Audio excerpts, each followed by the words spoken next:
Algum tempo atrás eu havia feito aqui um vídeo explicando uma pequena passagem do Pequeno Príncipe, um pequeno pedaço do texto do Pequeno Príncipe. E um rapaz chamado Fernando Pereira, meu xará, mandou para mim uma mensagem. E aquela mensagem que ele me mandou me deixou um pouco perturbado. Eu falei, cara, me conta aí a sua história. Me conta o que aconteceu. E eu sinceramente eu não sei porque as pessoas me procuram, porque eu sou um cara que tem muita raiva. Eu não sou exemplo de ninguém. O meu dia a dia é uma luta constante com a raiva que eu sinto. É uma luta constante comigo mesmo. E o Pereira aqui, o Fernando Pereira, me mandou uma mensagem e eu li e falei, eu gostaria de falar alguma coisa para você, mas só quando as palavras me vierem, quando eu souber aquilo que eu vou falar. E a verdade é que o tempo passou e eu não sei o que falar para você ainda, Fernando. Portanto, eu vou começar aqui lendo aquilo que você mandou para mim. Exatamente no dia 3/10/2010, ele ainda lembra a data, tive o maior prazer da minha vida em conhecer uma menina linda, meiga, simpática e muito carinhosa. Ele lembra exatamente a data, o dia, o mês. Ela mudou a minha vida de uma maneira que muitas pessoas achavam que não tinha mais mudança. Lembro como se fosse hoje o nosso primeiro beijo, tudo escondido. Lembro quando criei coragem e dei o primeiro passo para o nosso futuro e a pedi em namoro. E ela disse que sim. Então começamos uma luta para o nosso futuro. Estávamos muito felizes e tudo dando certo. Ela me fez mudar de emprego, queria o melhor para mim e eu o melhor para ela. Então, em um fim de tarde, eu a pedi em noivado.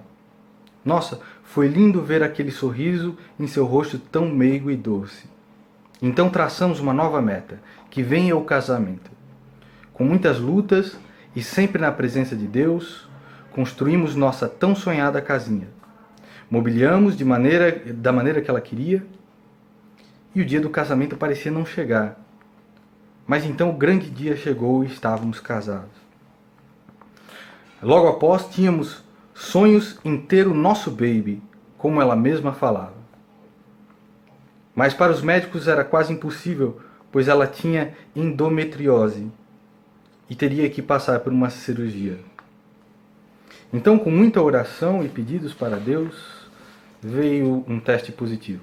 Meu Deus, que alegria que nós sentimos. Então que venha o nosso baby, que era assim que a mulher dele chamava. Em meio a muitas lutas e muitas idas na ecografia, descobrimos que o nosso bebezinho era um homenzinho, o nosso Mateus. Cada semana que se passava, a alegria aumentava e os dias eram de felicidade e alegria.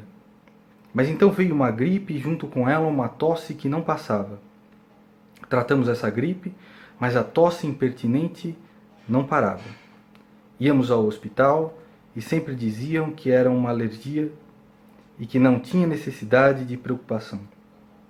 Mas aquilo não saía da minha cabeça, o porquê uma tosse, uma simples tosse, não sarava. Então, depois de vários meses com essa tosse, surgiu uma febre.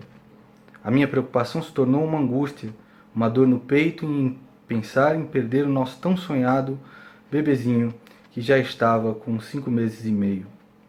Fomos novamente ao médico e ele novamente falou que estava tudo normal e que não tinha necessidade de preocupação. Voltamos para casa e no outro dia a febre voltou, pior ainda. Então seus pais a levaram ao médico, já que eu estava no trabalho e não podia sair mais cedo. Novamente não deu nada nos exames. Então ela, chegando em casa, me falou que iria dormir na casa dos seus pais, pois estava com medo de algo acontecer no outro dia, bem cedo, e eu já ter saído para o trabalho. Concordei, e então ela me deu o último beijo e um eu te amo. Logo bem cedo, no outro dia, recebi uma ligação vinda do celular dela, e quando atendi, era sua mãe, me falando que a tosse tinha piorado e que ela estava internada com falta de ar. Saí correndo de casa e fui ao hospital. Chegando lá, me deparei com ela numa cama tomando oxigênio. Olhei para ela e quando ela me viu, deu um sorriso de como quem dissesse: eu estava te esperando. Então os médicos, já sem saber o que poderia ser, pediram um raio-x dos pulmões. E quando veio o resultado, foi um choque. Pneumonia bilateral em fase avançada. Subiram com ela para a UTI e, mais de que depressa, fui correndo para o quarto.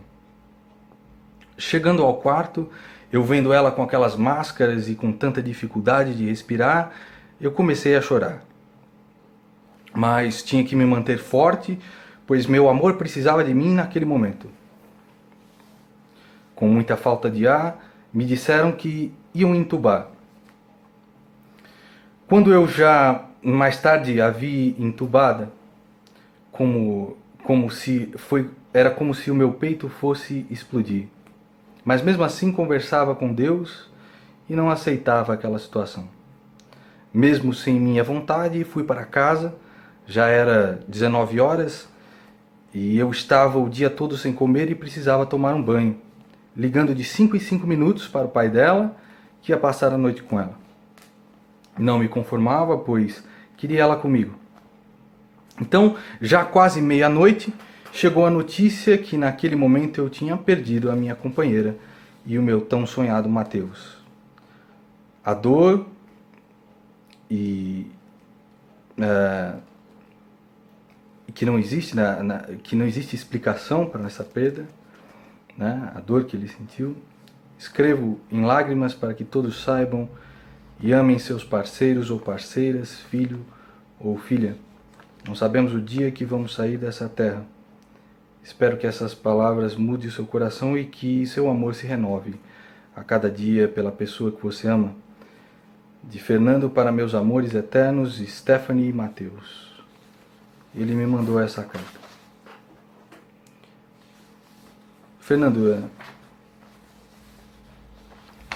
eu não posso lhe dizer absolutamente nada. Mas a única coisa que separa os seres humanos da morte é só o tempo. Mais cedo ou mais tarde, todos nós teremos que ver os nossos familiares indo embora. Esse é um fardo que você não carregará sozinho, mas esse é um fardo que está no destino de toda a humanidade. Eu fico feliz que você não tenha perdido a sua fé em Deus, que você não tenha perdido a sua fé em Cristo, porque a dor que você passa agora, amigo, é uma dor que nós não podemos imaginar. São poucas as pessoas que podem imaginar, mas que todos nós teremos que passar mais cedo ou mais tarde. Essa realidade, o sofrimento que nós passamos nessa realidade, ele é importante para que nós possamos compreender, aprender. O único propósito dessa realidade é aprender, é conhecer a Deus. Por isso o primeiro mandamento é o mais importante.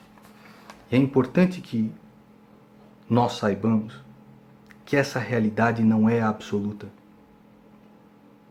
que é como se fosse um sonho. E quando você acordar deste sonho de lágrimas, de sofrimento, de saudade, a sua mulher vai olhar para você e vai falar: eu estava aqui todo esse tempo e eu te amo muito. E o seu filho vai falar: pai, eu não pude te conhecer naquela realidade, mas olha só como eu sou. E para terminar, já que eu não consigo encontrar as palavras, como eu já disse, eu sou só um camarada perdido na própria raiva neste mundo, junto com você, amigo Fernando Pereira. Eu vou ler algumas frases aqui das Escrituras Sagradas. O justo perece e ninguém pondera isso em seu coração. Homens piedosos são tirados e ninguém entende que os justos são tirados para serem poupados do mal. Aqueles que andam retamente entrarão na paz, acharão descanso na morte. Para tudo há uma ocasião certa, há um tempo certo para cada propósito debaixo do céu. Tempo de nascer e tempo de morrer, tempo de plantar e tempo de arrancar o que se plantou, tempo de matar e tempo de curar, tempo de derrubar e tempo de construir, tempo de chorar e tempo de rir, tempo de prantear e tempo de dançar, tempo de espalhar pedras e tempo de ajuntá-las, tempo de abraçar e tempo de se conter, tempo de procurar e tempo de desistir, tempo de guardar e tempo de jogar fora, tempo de rasgar e tempo de costurar, tempo de calar e tempo de falar, tempo de amar e tempo de odiar, tempo de lutar e tempo de viver em paz. Ele enxugará dos teus olhos toda lágrima. Não haverá mais morte, nem tristeza, nem choro, nem dor, pois a antiga ordem já passou. Aguente firme, amigo. Essa realidade é feita de sofrimento, morte e destruição. Mas tudo vai valer a pena quando você ouvir no final: Papai, eu te amo. Querido, que bom que você voltou.